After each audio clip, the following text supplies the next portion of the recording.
एक सवाल मेरा था कि इतने सैंक्शंस लगाए गए त्रिपाठी सर, दोनों देशों मतलब रूस पर लगातार सैंक्शन पे सैंक्शन, स्विट्जरलैंड ने सबसे ज्यादा वो लगा दिए, सैंक्शंस लगा दिए, क्यों नहीं असर पड़ा 184 दिनों पे? दोनों मैं इसको दो पार्ट में लूंगा। विवेक पहले सॉरी विवेक, माय फॉल्ट।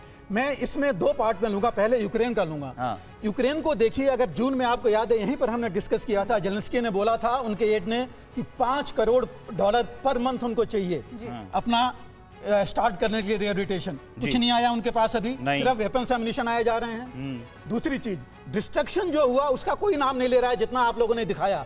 आपके खुद के रिपोर्टर मनीष गए थे वहां, कितना डिस्ट्रक्शन हुआ, कितनी उनकी नुकसान हुआ, उसका कोई जायजा नहीं लिया किसी ने। क्या हो रहा है, हालांकि यूएन की रिपोर्ट में था कि $600 बिलियन का नुकसान हो रखा है। दूसरी चीज। तीसरी चीज, पूरी इकोनॉमी थी ग्रेन्स के ऊपर डिपेंडेंट, और उसके साथ बाकी था वेपन्स, जो दोनों बंद हो गए। नुकसान बहुत हुआ है सर, आर्थिक रूप से तो नुकसान हुआ ही है, पूरा यूक्रेन तबाह हो गया। क्या आप मधुमक्खी की खेती करके हर साल 1 करोड़ कमाना चाहते हो? हर साल मधुमक्खी की खेती करके 4 करोड़ कमाने वाले आपको सिखाएंगे। फिर क्यों देरी? फ्रीडम ऐप को अभी डाउनलोड करें। सैनिकों का सबसे बड़ा नुकसान है, जो बेकसूर लोगों की भी मैं इसमें एक चीज ऐड करना चाहता हूँ रशिया के बारे में, सिर्फ रशिया के बारे में।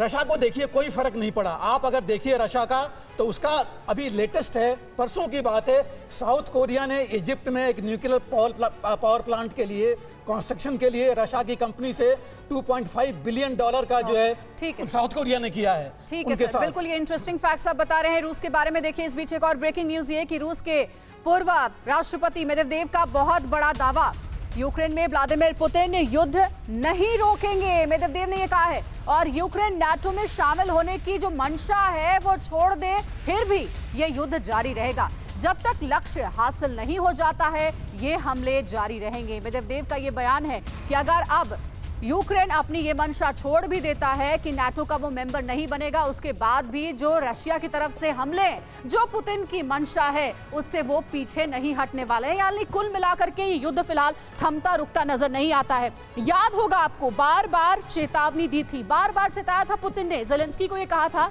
कि नाटो का मेंबर बनने की मत सोचना। लेकिन नतीजा क्या हुआ? यूक्रेन के राष्ट्रपति जेलेंस्की बार बार अमेरिका और पश्चिमी देशों के पास जाते रहे नाटो का मेंबर बनने के लिए।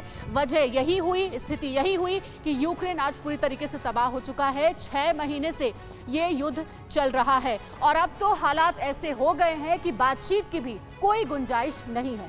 क्यों ऐसा कहा जा रहा है कि जब तक तोड़ेंगे नहीं, युद्ध रोकेंगे नहीं? ये किसके बारे में? ये है पुतिन के बारे में। देखिए अब आपको बिग बॉल पर इंफॉर्मेशन शेयर कर रहे हैं। रूस की जो स्ट्रेटेजी है उस पर पुतिन के सहयोगी और पूर्व राष्ट्रपति हैं दिमित्री मेदवेदेव बहुत खास हैं। उन्होंने यह दावा किया है कि पुतिन पीछे हटने वाले नहीं हैं, चाहे जेलेंस्की उनके पैरों पर गिर क्यों ना जाए, क्योंकि अब बहुत बात आगे बढ़ गई है। यूक्रेन में रूस का सैन्य अभियान चलता रहेगा, अभी रुकने वाला नहीं है। आपको याद होगा मिलिट्री स्पेशल ऑपरेशन का इसे नाम दिया गया था पुतिन की ओर से। वॉर की बात कहीं से भी रूस की ओर से नहीं कही गई थी।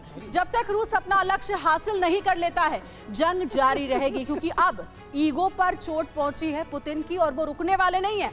यूक्रेन नाटो में शामिल होने की चाहत छोड़ दे, फिर भी हमले रूस नहीं रोकेगा।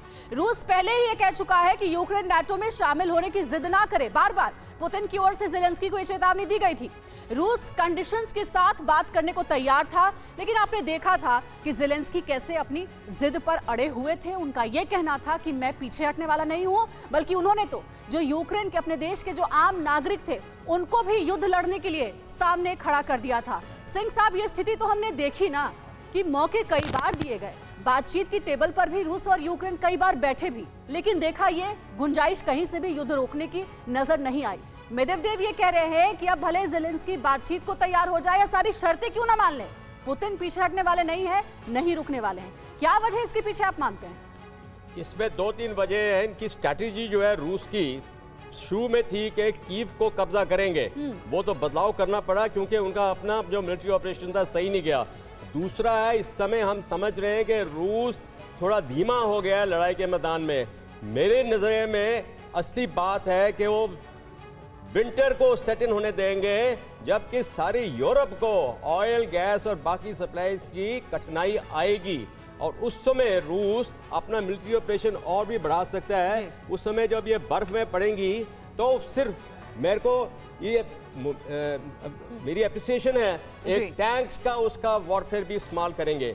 तीसरा पॉइंट है, इस समय रूस ने अपने बेस्ट वेपन सिस्टम, सबसे उचित जो हथियार हैं सिस्टम्स, उनको इस्तेमाल नहीं किया। क्यों? कि उसको नाटो के अटैक का खतरा है। जी।